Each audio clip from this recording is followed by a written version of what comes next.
ঢাকা ৮ আসন দেশের প্রশাসনিক ও রাজনৈতিক কেন্দ্রবিন্দু, কিন্তু নির্বাচন যত ঘনিয়ে আসছে ততই এই আসন পরিচিত হচ্ছে ভিন্ন এক কারণে। প্রার্থীদের বাকযুদ্ধ, পাল্টা অভিযোগ আর নিরাপত্তা শঙ্কায়। বিএনপি, এনসিপি ও গণ অধিকার পরিষদের ৩ আলোচিত প্রার্থীকে ঘিরে কেন ভাইরাল হয়ে উঠেছে ঢাকা ৮, সেটি বিশ্লেষণ করছি এই প্রতিবেদনে।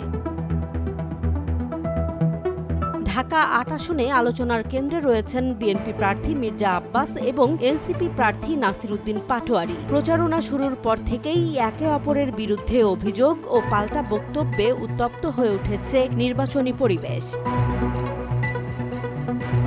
এই দ্বন্দ্ব সামাজিক যোগাযোগ মাধ্যমেও ছড়িয়ে পড়ে ভিন্ন রূপে। দুই প্রার্থীর নাম মিলিয়ে তৈরি হয় অনলাইন গেম পাটাব্বাস, যা অল্প সময়েই ভাইরাল হয়। বিষয়টি রাজনৈতিক প্রতিদ্বন্দ্বিতার পাশাপাশি নির্বাচনী উত্তাপের সামাজিক প্রতিফলন হিসেবেও দেখা হচ্ছে।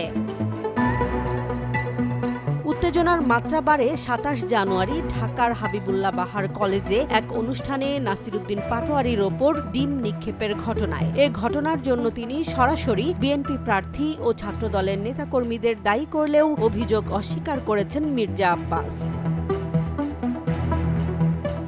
এই ঘটনার পর সুষ্ঠু ভোট নিয়েও শঙ্কা প্রকাশ করতে শুরু করেন দুই পক্ষই। এনসিপি কেন্দ্র দখল ও ভোট কারচুপির আশঙ্কার কথা বললেও বিএনপি পাল্টা অভিযোগ তোলে ইলেকশন ইঞ্জিনিয়ারিংয়ের সম্ভাবনা নিয়ে।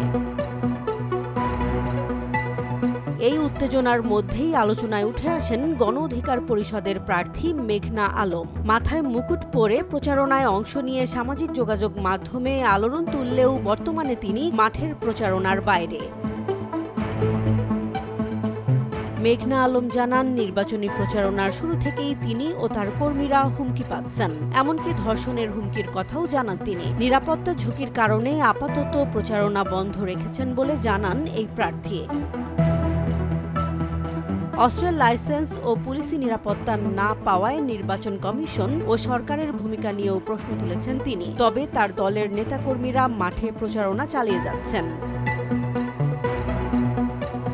ঢাকা ৮ আসনের ভোটারদের একটি বড় অংশ তরুণ। জুলাই গণ অভ্যুত্থানে নেতৃত্ব দেয়া ছাত্র নেতাদের একটি অংশ এনসিপির সঙ্গে যুক্ত হওয়ায় তরুণ ভোটারদের সমর্থন নিয়ে বাড়তি প্রত্যাশাও তৈরি হয়েছে। তবে সাম্প্রতিক ঘটনাগুলোতে সেই প্রত্যাশা নিয়ে সংশয় প্রকাশ করছেন অনেক তরুণ ভোটার। প্রশাসনিকভাবে গুরুত্বপূর্ণ ঢাকা ৮ আসনে নির্বাচন যত ঘনিয়ে আসছে ততই স্পষ্ট হচ্ছে উত্তেজনা, পারস্পরিক অবিশ্বাস ও নিরাপত্তা শঙ্কা, বাকযুদ্ধ, হামলার অভিযোগ এবং মাঠে না থাকা প্রার্থী। সব মিলিয়ে এই আসনের ভোট শুধু ফলাফল নয়, নির্বাচনী পরিবেশ নিয়েও গুরুত্বপূর্ণ বার্তা দিচ্ছে। জেসমিন জাহান, নিউজ ডেস্ক, জনবাণী।